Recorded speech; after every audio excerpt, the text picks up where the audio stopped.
dan web novel, kita harus menyesuaikan dalam bentuk kanvas yang baru, yaitu film yang durasinya nggak mungkin lebih dari 110 menit gitu ya. Jadi kita harus benar-benar peka untuk memilih. Terus yang kedua, yang pasti kita karena ini adaptasi, jadi harus kita sesuaikan, kita adapt kepada budaya Indonesia gitu.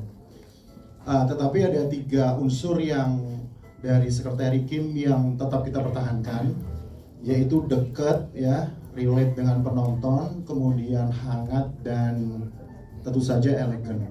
Itu sih yang kita pertahankan. Oke, kalau misalnya kayak mau bikin adaptasi kayak gini tuh harus kayak baca webtoonnya dulu kah, atau udah lihat dari versi adaptasi yang lainnya juga nggak sih Mas? Yang pasti ya kita harus lihat webtoonnya. Terus ya memang saya akui saya juga melihat seriesnya, karena kan itu kan guide kita gitu kan, guide saya, dan itu menurut saya sebuah keuntungan juga dengan ada seriesnya itu gitu. Karena kan udah pernah diinterpretasi oleh produk Korea menjadi series kan, dan menurut saya itu bisa juga menjadi kayak apa ya, rambu-rambu kita untuk tidak jauh dari itu. Oke, baiklah. Nah, tadi aku juga lihat kayak Agnes di sini tuh kayak cewek yang gemes banget ya, kayak bisa dibilang sahabatnya Sekretaris Kim gitu kan. Kak Kim tuh kayak apa-apa Kak Kim, baru Kak Kim nggak boleh, kata Kak Kim nggak boleh ngomong, tapi akhirnya dibocorin juga gitu ya. Nah, menurut Agnes nih, apa yang paling menarik dari persahabatan perempuan di film ini, dan gimana kamu ngelihat sosok Mandy sebagai cermin banyak cewek zaman sekarang? Aku sih ngelihat dinamika hubungan antara Kak Kim dan juga Mandy itu menarik karena ini adalah representasi persahabatan atau pertemanan perempuan yang cukup positif gitu. Jadi walaupun mereka polar opposite, Kim yang sangat reserve, stabil, tapi Mandy kelihatan banget anak barunya, panik kanan kiri. Tapi mereka tuh saling melengkapi, dan jadi Mandy juga merasa nyaman walaupun mungkin banyak sedikit isu, terutama berhubungan langsung dengan Bapak Rendra. Jadi ya ini dinamika yang sangat positif sih di antara girlship gitu ya, terutama di environment kantor. Oke, jadi menurut kamu kayak kamu tuh orang cewek-cewek di kantor tuh bakalan banyak yang relate sama karakter kamu nggak sih di film ini? Seharusnya iya sih, karena menurutku Mandy ini juga representasi bahwa perempuan gak cuma perempuan doang sih ya, laki-laki juga bisa gitu ya, walaupun kita di setting yang profesional, tapi kita juga pasti kan kita punya quirks-nya masing-masing ya. Dan Mandy ini menurut aku, untuk aku sendiri cukup relatable, jadi semoga juga relatable buat banyak yang menonton gitu. Terutama anak-anak baru ya, yang baru belajar, tiba-tiba harus ngurusin bosnya yang perfeksionis. Nah, tadi Mandy atau Agnes sempat bilang kalau misalnya Sekretaris Kim atau Mawar ini orangnya kan sebenarnya kuat banget, kayak bisa segala macem gitu, sebenarnya bisa dilakuin juga ya. Tapi sebenarnya di balik itu Sekretaris Kim ini juga capek gitu ya, 9 tahun. Sebenarnya pressure juga ya, mungkin ada yang kerjanya udah lama di kantor tapi sebenarnya pressure, tapi harus terlihat kuat gitu ya di luar. Nah, apa nih yang paling bikin seorang Mawar itu terhubung dengan sosoknya Sekretaris Kim sebagai seorang aktor dan juga sebagai seorang perempuan? Aku rasa pasti kita semua pernah ada di posisi itu sih, kayak dimana kita tetap harus senyum, tetap harus ya kayak nggak ada apa-apa, padahal di dalam hati sebenarnya sebel, sebenarnya capek gitu. Apalagi di dunia pekerjaan kayaknya sering banget sih kita temuin kayak kita tetap harus menampilkan senyuman di depan atasan kita. Dan itu sih mungkin cukup relatable juga sama kehidupan sehari-hari, sama aku dan mungkin sama teman-teman yang ada di sini juga. Oke, nah kalau Adipati kan bisa dibilang di sini tokoh yang bertumbuh gitu ya. Awalnya kayak apa sih? Nah, NPD gitu ya kayaknya, kalau di TikTok zaman sekarang bahasnya kan NPD gitu, kayak kan gue ganteng, gue segalanya gitu, bos. Tapi sekarang mulai gara-gara sadar mau ditinggalin, baru sadar red flag ya sebenarnya ya. Sadarnya baru setelah mau ditinggalin gitu. Kayak oh, akhirnya aku bisa merasakan empati. Nah, apa sih momen dalam cerita ini yang bikin kamu ikut berubah secara personal? Ada nggak? Ikut berubah secara personal. Sebenarnya lebih ke pertumbuhan sebagai manusianya aja sih. Mesti semua karakter kita tuh, semua karakter pasti bisa belajar dari apa perjalanan kita gitu kan. Kalau contohnya dari si Rendra kan memang dia menjaga tapi pelan-pelan dia nggak kuat gitu sama perasaannya gitu kan sebenarnya. Sampai akhirnya dia bisa ngerasa waktu dianya pergi ternyata ngerasa kehilangannya tuh berat banget gitu. Itu kan yang ngebuat karakter dia sampai berubah gitu sebenarnya. Tapi kalau buat aku personal, aku pribadi ya banyak hal sih sebenarnya yang bikin aku mungkin jadi lebih berpikir dua kali sebelumnya nggak mikir, sampai sekarang tuh akhirnya jadi mikir dua kali gitu. Terus mungkin lebih ngelihat detail-detail kecil kayak apa yang diperhatiin orang sama apa yang orang perhatiin ke aku gitu. Terus aku jadi lebih sadar kayak oh dia ternyata perhatian ya, kayak gitu loh. Maksudnya kepekaan kecil itu yang sebenarnya bikin kita tuh lebih tumbuh lah intinya gitu. Oke. Ada satu isu di film ini tadi juga mungkin udah disampaikan ya sama salah satu teman kita juga yang kayak menurut aku relate banget sekarang, kayak kalau tadi ternyata Rendra ini kayaknya ada masalah sama inner child-nya ya. Soalnya kan dia disuruh ngalah terus, disuruh mengalah terus gitu ya. Ternyata itu relate banget sama teman kita, ada yang nangis di situ. Tapi nggak apa-apa loh, jadinya kan kayak keluar ya gitu. Apakah ini juga salah satu isu yang sengaja diangkat di film ini?